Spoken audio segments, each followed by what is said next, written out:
lot of our success, that was all driven by having a constant open dialogue with the operator, right? Let's give them a voice. It's the only way you're going to get to it. Yeah. For technology that we deliver, yes, on time and on schedule, but that actually matters, right? The performance is relevant to what they need at the time of need. This is All Quiet on the Second Front, podcast where boring conversations around defense tech and national security come to die. Join me, Tyler Sweat, and my Second Front homies as we dismantle the mundane and cut through the bureaucratic bullshit to demystify the world of defense tech. But be warned, this is not a typical government podcast. You ready to get weird? What's up, everyone? I'm your host, Tyler Sweat. Welcome to another episode of All Quiet on the Second Front, the podcast where boring defense talk goes to die. We're going to click into a little bit of the mythical world of innovation. Going to dig into, I think, some of the contemporary happenings, both domestically and internationally. And really excited to dig in with Noam today. Thanks for swinging by, brother. Absolutely. Glad to be here. Hell yeah, Thanks for having man. me. So, as with many folks, I've had the pleasure of knowing you for a while and getting to follow some of the cool work you've done. For those that maybe don't know, give everybody a little bit of a who are you, kind of what's your story, what are you up to now? Yeah, absolutely. So about 17 years working as a civil servant for the U.S. Navy. Before that, spent quite a few years in the private sector, both defense and nonprofit. And then most of my time in the Navy has been shipbuilding programs, working as an acquisition professional, worked everything from conceptual design all the way to in-service engineering support. The last 3 years, I've had the awesome opportunity to work in this disruptive innovation space. So that started out with being the acquisition professional, supporting the Navy's Unmanned task force. And then from there, shifting over to Naval X, the innovation arm for the Department of the Navy, where I was entrusted to lead up a whole new line of business where we embedded some operators, some team members with the fleet components and just listened to our end users, our operators, to hear what they needed. And then engaging with academia, industry, small business, startups, just to figure out how we can bring together those solutions that matter most from both dual use applications and then operationalize them for our operators. Yeah. What are you up to now? So I took the Leading deferred resignation back. I took DRP1, and it was a leap of faith. Speaking of innovation. It's disruptive for sure. And I felt like I had done a lot. I was afforded great opportunities to do a lot, make a lot of positive change and impact on the inside, and reached a point where the landscape is changing so quickly, and there's so much opportunity for newcomers to join the fold and really make a difference with impact, add value with impact, and felt it was the right time for me to just go out there. So in this interim, working with a wonderful network of various startups, scale-ups, small businesses across the spectrum. I mean, everything from any type of drone or UAS, USV that you can think of to enabling technologies like advanced manufacturing, GPS-denied capabilities. It's just been really awesome. Yeah, it's an interesting time. You're seeing an increase in sort of the velocity in the market with which things are moving. I think you're also seeing an increase in both volume and velocity of, declarative changes that are happening from the administration. How have you been, having been 17 years sort of on the inside, now on the outside, how are you, one, sort of keeping a pulse of seeming two sides of fluidity, and two, what advice are you giving those founders, those operators that are working in those small businesses and startups on how they can sort of make sense of a pretty rapidly shifting environment right now? Sure, yeah. So I'll start off by saying, I was actually working in the Pentagon when the first Trump administration came into office. And at the time, there were a lot of unknowns, but I will say, just to pay tribute to the wonderful people who work at our DoD, they kept everything running smoothly as the changes in that first term were coming through. So hats off to them. This second term, I think we were all prepared that there were going to be some major shifts coming. We just didn't know how they would manifest themselves. Yep. And so the volume of the executive orders that have come out have really kept people on their toes. Yep. I'm a naturally impatient person, and I like to see positive change and then quickly adjust and adapt as we need to based on what's going on, what's the latest info on the ground, right? And I think for people who thrive in that type of dynamic environment, this has been great because there is so much opportunity in terms of pushing the focus to collaboration with industry as opposed to the government staying in its way and trying to suffer from this hubris that they have all the answers. There are so many great founders and just entrepreneurs out there, many of whom have served, and so they know this firsthand. So to address your second part of your question, most of the advice I offer, a lot of these startups and these groups that are trying to break in, not just to defense, but Navy specifically, because the Navy among the services tends to be really challenging and bureaucratic, is focus. No. Couldn't resist. All good. I've been there. I feel it, brother. Has really been, focus on the mission. Yeah. Focus on the end user and the operator, because if you can make their mission success, their probability of success in mission and their quality of life better, that is resonating. There's a movement now that is really focusing on that operator capability, and we have to remember that our operators should be entrusted to assume the operational risk, right? And for too long, I think the bureaucracy, both in the building and in the program executive offices, have tried to, not deliberately, but they have effectively disenfranchised the operator's voice for too long by assuming programmatic risk and conflating that with operational risk. And now there's really a great movement for founders and entrepreneurs and VCs to get in, right? Yeah. And go after these joint ventures, talk about things like the Office of Strategic Capital, where they're investing from the inside in order to build capital on the outside. Yep.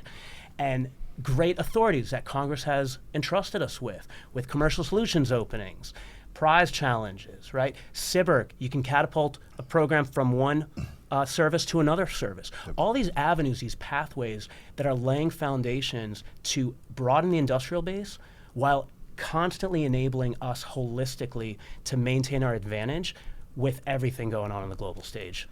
You talk about sort of those, those constituencies, right? The maybe traditional sort of program offices, the innovation ecosystem, the sort of founders and operators, the venture capitalists, right?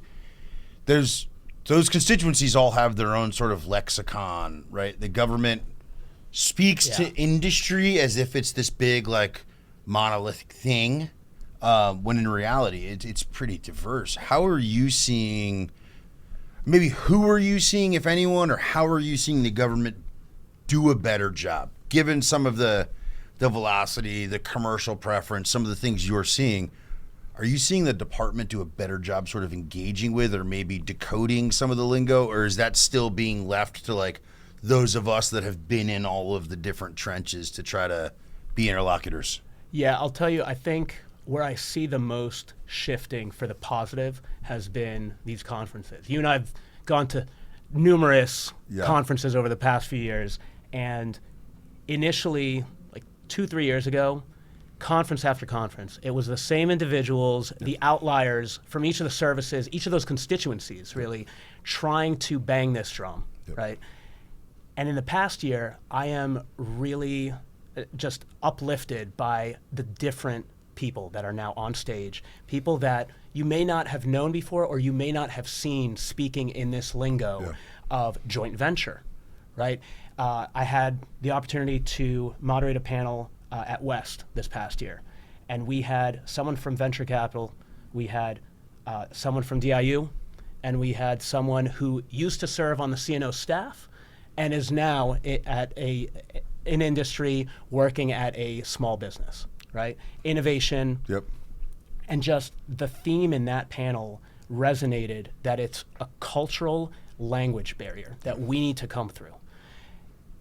It used to be government and industry spoke two different languages with different equities and different interests. Yep. You now introduce this third pillar of the venture capitalists and private equity, and that's a whole nother language to learn.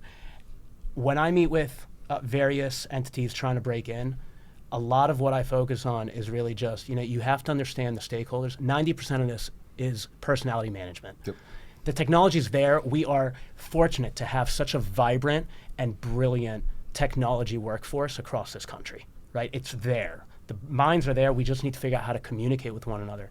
Focus on the stakeholders' equities, their interests, their aversions, their sensitivities, and the opportunity space for joint opportunity, right? One of the biggest hurdles I've come across, we complain, it's very easy to complain about the bureaucracy.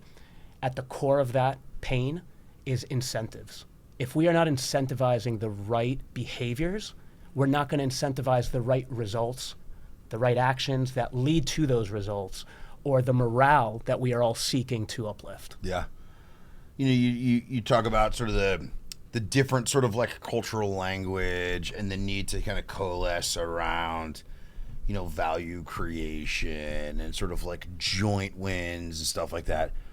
What do you see, like if somebody said, hey, you know, you see 100 startups a quarter or whatever, what are the most common sort of either misconceptions or maybe mistakes that folks come in out of the gate with? You know, they assume like, hey, I go apply for a contract and I get $1 million from the government, or Right. I met an admiral and they're going to give me a deal. What do you say? So I think some of the common, I don't know if they're mistakes or just hurdles, misconceptions, right? So one of those misconceptions is that with whomever they're engaging on the inside, that they have all the answers. There are many people on the inside who are not familiar with the authorities that we've been entrusted to exercise, or they don't know how to question their chain of command in a way that is informed by the data and the results that can demonstrate, no, there is a pathway here. We just need to allow ourselves to assume a certain amount of operational risk in order to exercise it, and then adapt along the way. That gets back to the incentives. They're not incentivized to try disruptive contracting pathways. Another is that there are many entities that are trying to break into various facets of defense. And it is a broad misconception that working with Air Force translates directly to working with Army, translates directly to working with the Navy. Yep. They are individual entities. Each one has its own personality. Yep. And then on top of that, you've got DoD at large, OSD trying to manage them while working with the COCOMs and trying to establish a landscape that offers them the opportunity to excel. So I think getting familiar with these executive orders that are coming out and actually having, rather than taking lead from your government counterpart, having an open dialogue and understanding not just, hey, what's available for us and how do we exercise that, but what are you incentivized to go after? Let me share with you what I'm incentivized to go after, because there's got to be a pool of common good there. Yeah. Right? How do we harmonize that? Yeah. What are you seeing now that you're sort of on the other side of the table, like looking at the rapid sort of pace of change from a technological standpoint? Like what's getting you fired up? So one of the things that when I was still in my previous position with Naval X, that was just kind of starting to come up across the industry as, hey, there's something there that we can go after, was swarming. Yep. And so when I would meet 2-3 years ago, when I would meet with these companies that are putting out uncrewed surface vehicles, USVs, and they're saying they swarm, a lot of it was follow the leader, which is a certain type of swarming. But what excites me is let's go after distributed collaborative swarming informed by secure AI that can ensure that the team can not only operate in real time and adapt on its own, but it can collaborate with the Maritime Operational Center as well as with manned-unmanned teaming. I think that's where we need to head from a, let's say, a platform perspective. What really excites me beyond that is the enabling technology. So companies like Divergent, right, that are going after advanced manufacturing, additive manufacturing from a variety of angles, and these enabling capabilities that are going to span across services, across platforms, and just enable us to get ahead from a variety of technical fronts. So it's not just a matter of cost and schedule that's going to burn down those programmatic risks for the program offices, but we can get the equipment out to our operators more quickly, lighter weight, and more efficiently, all informed by AI that's going to continuously improve. Historically, we've always talked about continuous process improvement from a human resource perspective. With the onset of AI, and everything that can offer us, there is optimization, true systems optimization in the system itself that we can leverage. We just need to be careful with how we leverage it and make sure that it doesn't fall into the wrong hands, it's not used for nefarious purposes, and that we make sure that our operators are safe to operate. We qualify everything for them so we don't cut corners in terms of the safety, security, lethality, but we are doing everything we can to equip them as efficiently as possible. How have you seen, distributed sort of swarm or, distributed advanced and additive manufacturing, like, coming from sort of the shipbuilding community, and, don't divulge any secrets. Sure, how have sure. you seen that community maybe adapt or not adapt and embrace some of these technologies we're talking about? Because it brings in some like the preventative maintenance, Absolutely. right? Like all sorts The of maintenance distributed centers. communications. All of this sort of fits in to this traditionally like really industrial age. Every 10 years, like it poops a new boat out, Right. and it's like how a bill becomes a law, except a boat. Absolutely. So, Yeah. I mean, historically, the Navy has always said, and keep in mind how many aircraft the Navy does have in its portfolio, but it has always said, even within the service, ships are different. Yeah. Honestly, I think we're at a point now where ships don't have to be different. We can manufacture and pop these out at a clip that is significantly faster if we leverage the technology that's out there and we partner appropriately. Like when I talk about strategic growth with companies, that's not just about money, right? It's about how do we broaden our customer base? How do we broaden our partnerships, our strategic partnerships across industry? How do we improve our processes constantly? And then how do we build the workforce that we need that can adapt accordingly within that construct, right? Just a few call outs. I would say that, yes, the Navy in particular is very traditional minded. At the same time, there are some great offices, great teams within the Navy that are constantly working at this, right? I was fortunate to do my time with the Unmanned task force, which was the predecessor to the pilot program, really, for the Disruptive Capabilities Office. Yep. And they have done great work in working with the fleet commanders and identifying novel tech, vetting it, and then bringing it to bear, right? At Naval X, we worked with the operators, and we were able to successfully bring to market, to the operators, novel disruptive capabilities on 3 different fronts within 9 months. Right, so think about that. Our POM cycle is designed to plan for funding 2 years in advance, and then we work in 3 fit-ups, right? So 3 5-year cycles. So to move money around in execution year, current year, or execution plus 1 is incredibly challenging. Yeah.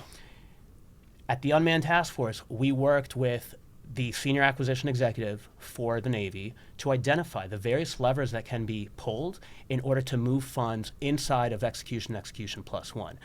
At Naval X, we were able to leverage some of those options in order to partner with InQtel, right, and partner with the SIBR program and DIU, and we were able to actually bring to the operators a technology that enables navigation in GPS denied, GPS spoofed environments, a smart buoy system that can inform the ocean of data, right? No pun intended there, maybe. As well as like things like a gate access system, a biometric gate access system, to reduce the traffic backup in local residential areas, right? So talk about another teaming opportunity with a local constituency so that all those individuals are now like, hey, the Navy's actually working with us in mind at the local level. We can offer that support back. Every little bit matters, right? PMS 420, out of all the PMSs that I've worked with, there are a bunch of great ones. PMS 420 has really leaned forward in this. They've worked with a variety of new outfits, given them a chance, collaborating with DIU, getting after all of these opportunities to identify these product mission opportunities, these product mission fits, right? So similar to product market, we're looking at it from a product mission perspective. Yeah, I like that. All right, I'm going to flip us on our head and go back to where we started a little bit, right? Because I'm sure there's a whole slew of folks listening that are like, oh man, I wonder what it was like to take like DRP1 and be the first out the chute, right? So, maybe walk us through, like, it gets announced, it's uncertain, like what it is or what it isn't, like, how did you take all that sort of calculus? Like, what was that like? So I was actually at a conference when I got word that this email came out, and I looked at the email and I said, this doesn't look legit. Let's make sure that it's not spam, right? And then it was legit. And I did a lot of introspection. So several years ago, I was working at a field activity up in Philly for the Navy. And I'd been there for 5+ years, had reached a certain point where there was very limited upward mobility opportunities for me, had the critical conversations with my leadership, and then someone in my network had offered me, you know what, you want to give it a shot at e-commerce. Now, I'd never done anything outside of defense or government, right? Yeah. And so I took a leap of faith, tried it, and it was great. I mean, they had me, the company was a subsidiary of eBay. They were bringing in $4 billion in revenue. They had me managing the account that was bringing in $1 billion of that, right? Okay. So a lot of opportunity. Yeah. Had me on a great path for growth and everything, managing a team, made great strides inside of 6 months. But then I realized, their core values and my core values were just incongruent. Yeah. And I wasn't going to come into somebody else's house and tell them how to do their job. Yeah. So I reached back out to the network at the Navy and said, look, I'll forego all of it. I need to be back in this. Every minute that I'm away from my kids has to be towards serving a greater cause. Yeah. And I had that satisfaction when I worked for the Navy. So I went back in, got picked up with a variety of different programs that gave me awesome opportunities working with our senior leaders, working up on the Hill, and really help, making positive changes across the enterprise. Then I was afforded this opportunity. I realized that shipbuilding, I'm an impatient person, as I said. Shipbuilding, I went to the frigate program where we were moving fast, but it's still not fast enough for me. Yep. So went to the Unmanned task force, went to Naval X, made some great strides with impatience at the core and equipping our operators as quickly as possible with meaningful tech. And then the email came out, and I realized, you know what? The writing's on the wall. Now's the time.